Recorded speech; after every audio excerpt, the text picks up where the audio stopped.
Why People Travel, GCSE Practice Paper. Source A, Congo Journey by Redmond O'Hanlon. Redmond O'Hanlon and his friend Lary Schaffer have started their journey through the Congo. They visit a fortune teller called a fetisheuse. Her money is banknotes and cowrie shells. She predicts Larry's fortune. The fetisheuse took Larry's cowries and banknote from him, laid the note carefully at her side, added his shells to her own, spread them across the mat with a gentle roll of her wrists, and stared at the pattern and began to rock backward and forward like a deserted child. "You think too much," she said, her voice rising in pitch, becoming startlingly high. "You have too many worries for one man to bear. You have great problems with your wives. You've led a life broken in many places. Each time you've mended yourself and begun again." Larry opened his wife's eyes wide. "That's right," he said. "My mother and then my father died. I got ill. My marriage unravelled. My wife went to live in California with an African American. And the night before I flew out of New York to London to join Redmond and come here, I had a phone call. The voice said, 'Hi, Daddy, I'm your daughter. It's my birthday. I'm 21. I'm allowed to speak to you.' I didn't know I have a daughter that I've never seen. My only child. I never played with her. I never saw her grow up. 21 years ago, I had a row with my girlfriend. We said terrible things to each other, and we parted, and I went to Oxford, and that was that. She never told me." We were silent, staring at the floor. The cowrie shell by my boots lay on its tortoise-shaped back, the long, slender opening of its underside exposed. It was easy to see, I thought blankly, why a cowrie worn around a woman's neck was supposed to ensure conception and ease childbirth. I wondered how it had got here. It was a genuine money cowrie from the Maldive Islands in the Indian Ocean, perhaps brought to Egypt by an Arab dhow in the 19th or 13th century, traded along the north coast by Arab merchants, south across the Sahara, in a saddlebag slung on a camel, and then from one small kingdom to another until it reached Central Africa. Or maybe it arrived in a European slave ship. A stray statistic whined in my skull like a mosquito. In 1520, the Portuguese were paying 6,370 cowries for one man or one woman. 6,370, said the mosquito. 6,370.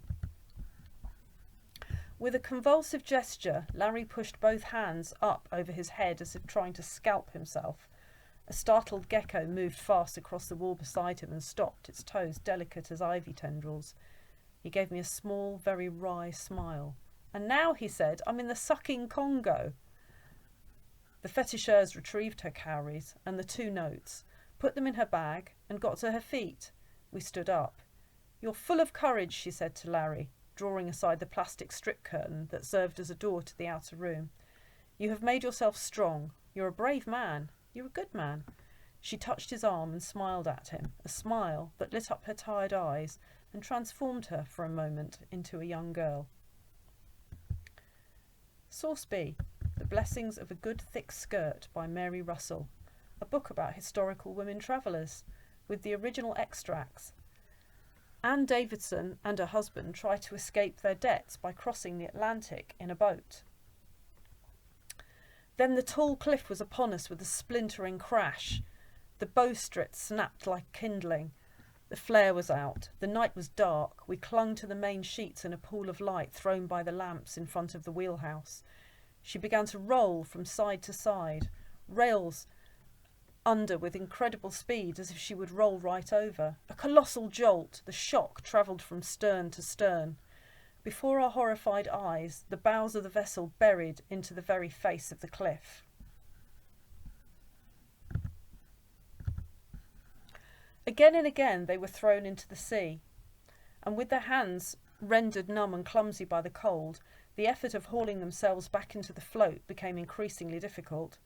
They were both experienced enough to know how remorseless the sea can be, but by now the battering they were getting had numbed them, even their minds. Then it happened.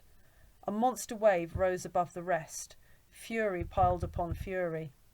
Curling, foaming crestfalls sweeping down upon us, inescapable. I threw an arm around Frank, leant forward. The little float drove into the wall of water and was lost within it. When it broke free, Frank was dead. In the cold dawn, exhausted and alone, she looked up at the high cliff like someone who, having attempted suicide, wakes up to find the nightmare of life still continuing. She was filled with the desperate knowledge that at the top she would have to face again all the problems from which she and her husband had fled when they first set out on their tragic journey. The cliff was 60 feet high. Slowly she began to claw her way up its crumbling face.